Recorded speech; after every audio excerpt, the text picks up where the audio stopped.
So this is the exclusive buyer agency agreement. I'm going to go through it pretty fast because a lot of people don't want to know every single detail.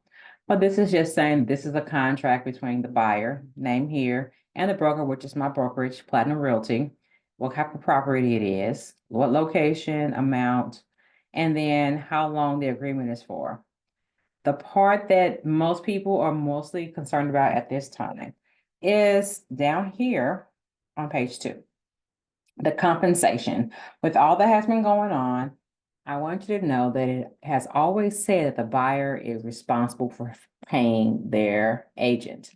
And most buyers have not had to pay their agents because sellers were taking care of the commission. Well, now we're saying the sellers don't have to, which they never had to, but they're making it more clear if you look at the older contracts that the seller doesn't have to, and the agents were supposed to explain that sellers don't have to, and you as the buyer are responsible for your agent's commission. So this says the buyer is responsible for payment of compensation provided in this contract. However, if anyone other than the buyer compensates the broker for services covered by this contract, that amount shall be credited toward the buyer's obligation. So if we come down here to line 88 and you agree that you are paying 3% of the purchase price, which is negotiable, and the seller decides to pay 3% to the buyer's agent, that means it will be credited towards your obligation to pay. Legally, I cannot not show you a property because the seller is not paying. Keep in mind that this can be changed at any time. So if we agree at 3% and then something happens and you cannot do the 3%, it is negotiable. If we agree on 2%, just know you're on the hook for the 2%. So do the math. It's 3% of the purchase price, 2% or whatever we put here in this blank. This 3% is listed here, but it is negotiable. I'm going to keep saying that until it gets annoying. Right here in line 77, notice the amount of rate of real estate commissions is not fixed by law. They are set by each broker individually and may be negotiable between buyer and broker.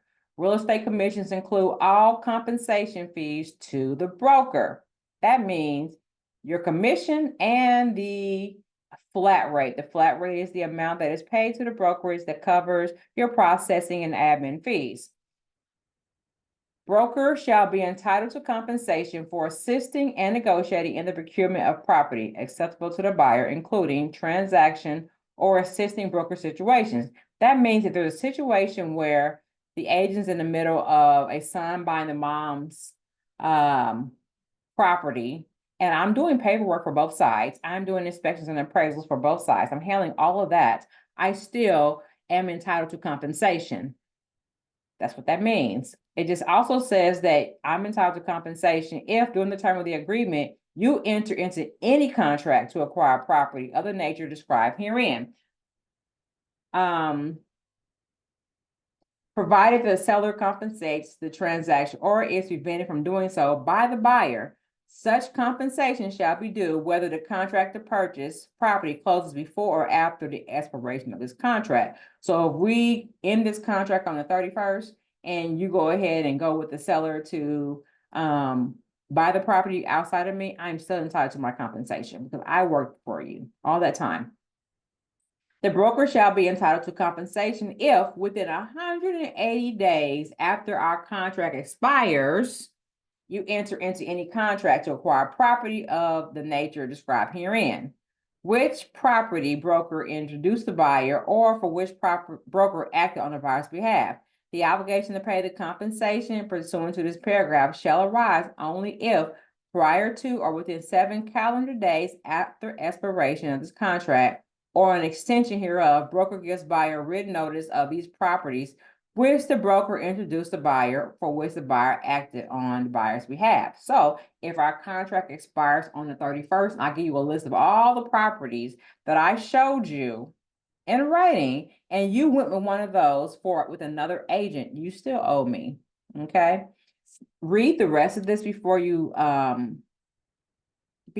sign anything, but I wanted to call attention to this because this has been a very big deal lately, and people are treating it as if it's new. If you go to the previous versions, so this is version 2 for 2024, but there are versions in 2020, 2021, 22, multiple versions, and they all say some iteration of the buyer is responsible for paying their broker.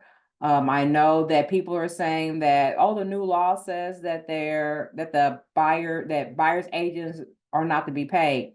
That's a lie. I've also heard people say that buyers agents work harder, so sellers should be paying their compensation.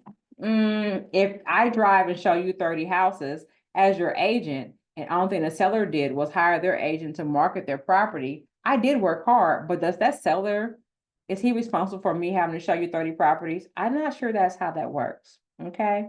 So if that seller decides to pay 2% and we agreed on 3%, the remaining amount is on you. Things like that. But just know that it is negotiable. And what you need to do is have a conversation with your agent, and don't be afraid to talk to your agent about what kind of coins you got put aside to get your property.